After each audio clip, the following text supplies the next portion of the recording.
I should have never taken that path. Something followed me back from that forest, and I don't think it ever left. I never considered myself superstitious. Ghost stories, urban legends, and local folklore never held much weight for me. That changed after one fateful summer trip to Brazil when I was 21. My name is Johnny, and I was visiting my friend Rafael in Paraná, a state known for its dense stretches of the Atlantic forest. It was spring break, and instead of spending it partying in Florida like most of my classmates, I wanted something different. Rafael had been inviting me to visit Brazil for years, and this time, I finally took him up on it. Everything about the trip felt peaceful, almost dreamlike. The food was incredible, the people were friendly, and the landscapes were unlike anything I had ever seen before. I expected a laid-back week of hiking, swimming in waterfalls, and getting to know a new culture. But what fascinated me most was the folklore. Rafael had always been into myths and legends, and he loved sharing local stories. He'd told me countless tales about spirits, hidden villages, and places that the locals refused to enter. I laughed at most of them. People love a good ghost story, I told him. But deep down, I could see that Rafael respected these tales more than he let on. Some experiences are better left untouched. On our second day, Rafael suggested we hike to a secluded waterfall deep in the forest. The official trails were well marked, frequently visited by tourists and locals alike, but Rafael had another idea. He told me about a shortcut his grandfather used to take years ago, a path that wasn't on any map. His grandfather, however, had warned him to never go that way. "It's just an old superstition," Rafael laughed. "Something about a cursed village, I don't remember. Anyway, it's much faster than the normal route." I hesitated. "So why did he say to avoid it?" Rafael shrugged. "Who knows?" he said. "People used to disappear, but that was like decades ago. It's just a story." It sounded ridiculous, but something about the way he said it unsettled me. If his grandfather had specifically warned him about this place, there had to be a reason. Still, I didn't want to seem paranoid. As we stepped onto the trail, I noticed an immediate difference. The canopy overhead was thicker, casting deep shadows across the ground. The air was damp and smelled different, earthy but with a faint metallic tang like wet iron. The trees seemed closer together, their trunks twisted as if they had grown unnaturally fast. So we took the forbidden path. At first it was beautiful. Dense canopies of trees, vines hanging low, and the sound of distant birds. Sunlight filtered through the trees in golden beams, illuminating patches of the forest floor. The deeper we walked, the more I felt an odd shift in the air. A damp, heavy sensation settled over me, pressing down on my chest like humidity before a storm. After an hour of walking, the usual sounds of the jungle started fading. No birds, no rustling leaves, just silence. An unnatural, suffocating silence. It was as if the entire forest was holding its breath, waiting for something. "We should be close," Rafael muttered, but he sounded unsure. His usual bravado had faded. Then we saw it. In a small clearing, barely visible through the overgrown foliage, stood a stone archway covered in moss and vines. It was ancient, out of place, and completely unsettling. The stones were cracked but still standing, as if defying time itself. As we got closer, I saw something else. Scratches, deep and erratic, carved into the stone. They weren't letters or symbols I recognized, just long, jagged marks, as if something had tried to claw its way out. "What the hell is this?" I whispered, feeling an unexplainable chill.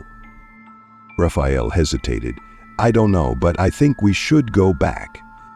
Something about the way he said it sent a chill down my spine. He was scared. I had never seen him scared before. As we turned to leave, a soft whisper cut through the silence. I froze. It wasn't the wind, it wasn't an echo. It was a voice. A woman's voice, speaking in hushed, hurried tones in Portuguese. I didn't understand the words, but the tone was desperate, pleading. Then the whispering stopped abruptly, replaced by a low growl from somewhere in the trees. "Raphael," I breathed. "Did you hear that?" He nodded, his face pale. "Let's go, now." We started walking fast, nearly jogging, but the further we went, the more the trees seemed to close in on us. The path, which had been clear moments ago, now felt twisted, unfamiliar. It was like the forest itself had changed around us, bending and reshaping itself to keep us inside. Then we saw the footprints, fresh, wet footprints leading right alongside ours, but they weren't from shoes or bare feet. They were halved. A cold gust of wind blew through the trees, carrying with it the unmistakable scent of rotting meat. I grabbed Raphael's arm, my breath shallow. "Run!" We bolted, pushing through branches and roots, ignoring the burning in our lungs. Behind us, the whispering grew louder, more urgent, as if whatever was speaking was getting closer. Then, for just a moment, the sound of footsteps stopped. Raphael risked a glance over his shoulder, and his face drained of color. "Don't look back," he choked. I didn't, I ran faster. That night, Raphael's grandmother noticed our shaken expressions. When we told her what happened, her face turned grave. She spoke quickly in Portuguese. I only understood bits and pieces. "Bad spirits, never go back." Then she lit a bundle of dried herbs on fire, waving the smoke around us. "You brought something back with you," she murmured to Raphael. "This is the only way to send it away." A shiver ran down my spine. I never told her about the whispering. I never told her about the footsteps. But somehow, she already knew. I never set foot in that forest again. Some places are forgotten for a reason.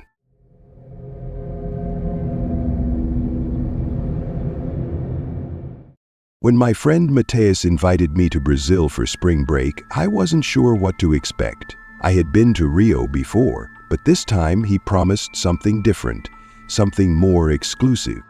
"There's a beach," he had said, grinning, "a hidden one, no tourists, no crowds, just pure paradise." That's how I found myself with Mateus, Bruno, and Camila, hiking through the dense Atlantic forest of Ilha do Cardoso, an island off the coast of São Paulo. It wasn't an easy trek. The heat was suffocating, the air thick with humidity, and the distant cries of unseen birds echoed in the trees. Camilla checked her phone. "No signal," she muttered. Bruno laughed. "Good. That means we're getting closer." The path was barely visible, swallowed by the jungle. Mateus led the way confidently, claiming he had been here before. But as we walked, I noticed something unsettling. There were no footprints ahead of us, no signs that anyone had come this way recently. The trees started to lean inward, their tangled branches forming a tunnel overhead. The sunlight dimmed. The deeper we went, the quieter it became. Then, suddenly, we emerged onto the most breathtaking beach I had ever seen. Pristine white sand stretched endlessly, and the ocean shimmered like liquid sapphire. There were no footprints, no debris, no boats in the distance. It was as if the place had never been touched by human presence.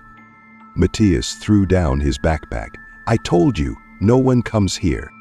Camila pulled off her shirt, revealing her bikini. "This is perfect," she said, already running toward the water. I wanted to believe that, but something about this place felt wrong. The four of us spent the afternoon swimming and sunbathing, but as the day wore on, I started noticing strange details. The sand was too smooth, as if the tide had never touched it. There were no seashells, no driftwood, nothing natural.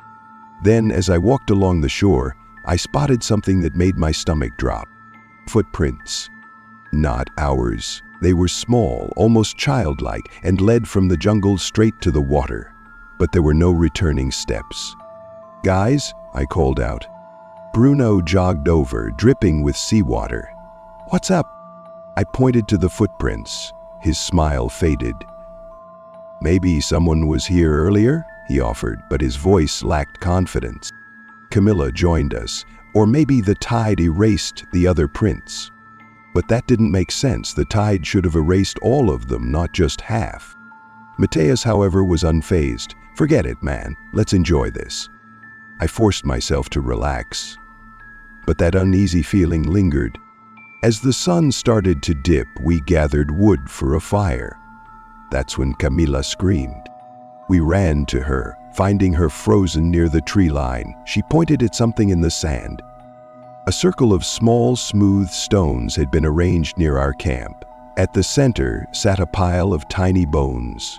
Bird bones, maybe, or something else. Bruno exhaled sharply. "What the hell?" Mateus kicked the stones, scattering them. "Some local kid's playing a joke," he said, but I saw the tension in his jaw. That was when I realized something. The footprints we saw earlier were the same size as the bones. We built a bonfire and tried to shake off the unease. The waves crashed lazily, the flames flickered, and for a moment it felt normal. Then, sometime after midnight, I heard it. A whisper, faint and carried by the wind. I sat up. The others were asleep, their faces illuminated by the dying fire. Another whisper. I turned toward the jungle, my pulse pounding. The darkness between the trees was impenetrable, but something was there. Then, movement. I held my breath. A figure shifted between the trees, barely visible, and then I saw them. Glowing, yellow, unblinking, not human. I scrambled back, kicking sand into the fire, waking Mateus. "What's wrong?" he murmured groggily. "There's something in the trees," I whispered. Mateus turned, squinting into the darkness.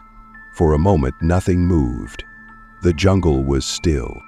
Then the whispering started again, but this time it was coming from every direction. And then we saw them. More eyes, dozens. A low clicking sound filled the air, something between an insect's chatter and a human voice trying to form words. Mateus was already up, shaking Bruno and Camila awake. "We have to go, now!" We grabbed our backpacks and ran. The whispers turned into shrieks, high-pitched, unnatural. Footsteps pounded behind us, faster than they should be. I made the mistake of looking back. The figures had left the tree line. I couldn't see their faces, only their elongated limbs and distorted silhouettes. They moved too fast, gliding over the sand like they weren't bound by the laws of physics. My lungs burned as we tore through the jungle path. Vines snagged my ankles, branches whipped my face, but I kept running. The whispers didn't fade. They were right behind us. Then Mateus tripped. I turned just in time to see something reach for him, its fingers too long, too thin. Bruno grabbed Mateus' arm, yanking him forward. Then, silence. We burst onto the main trail, panting. The jungle was dark and silent once again. Camila sobbed. "What the fuck was that?" Mateus bent over, hands on his knees. "We need to keep moving." And we did. We didn't stop until we reached the docks, where an old fisherman sat, smoking a cigarette. We must have looked insane, covered in scratches, breathing like hunted animals. The fisherman glanced at us, then at the jungle behind us. "You saw them," he said simply. Mateus swallowed. "What are they?" The old man didn't answer. He took another drag of his cigarette, eyes fixed on the dark path we had just emerged from. Finally, he muttered, "That place wasn't meant for you." We left that same night. I still don't know what we saw. When I searched for that beach later, I found no records of it existing. The island had beautiful spots, but none matched the place we had visited. I don't know if that fisherman knew what lived there, but the way he stared into the trees, I think he had seen them before. And I think he knew they were still watching. Spring break in Brazil had been incredible. Diego and I had spent a week partying in Rio, drinking caipirinhas on Copacabana, and hiking to Christ the Redeemer. But after all the excitement, I wanted something quieter.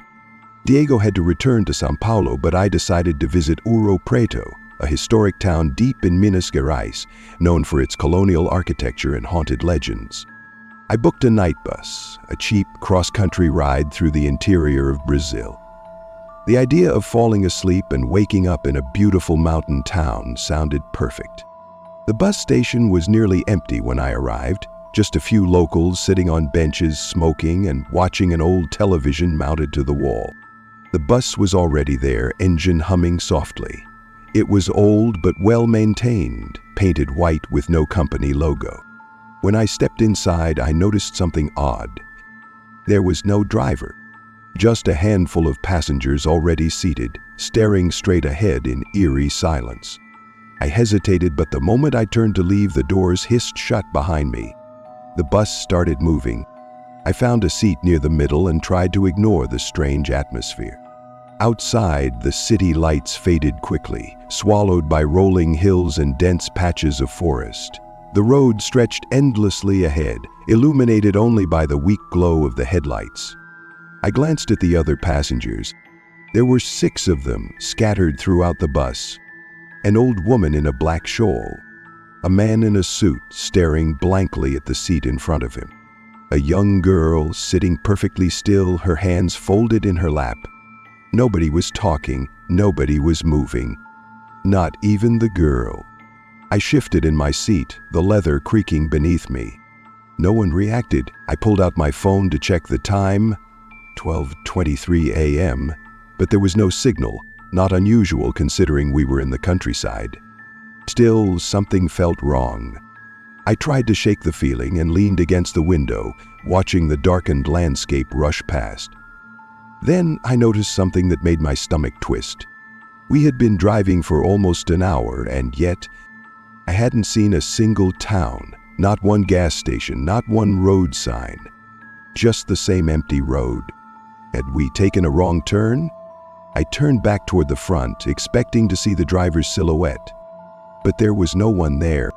Panic crawled up my spine. I needed to tell someone, ask if anyone else had noticed that our bus had no driver.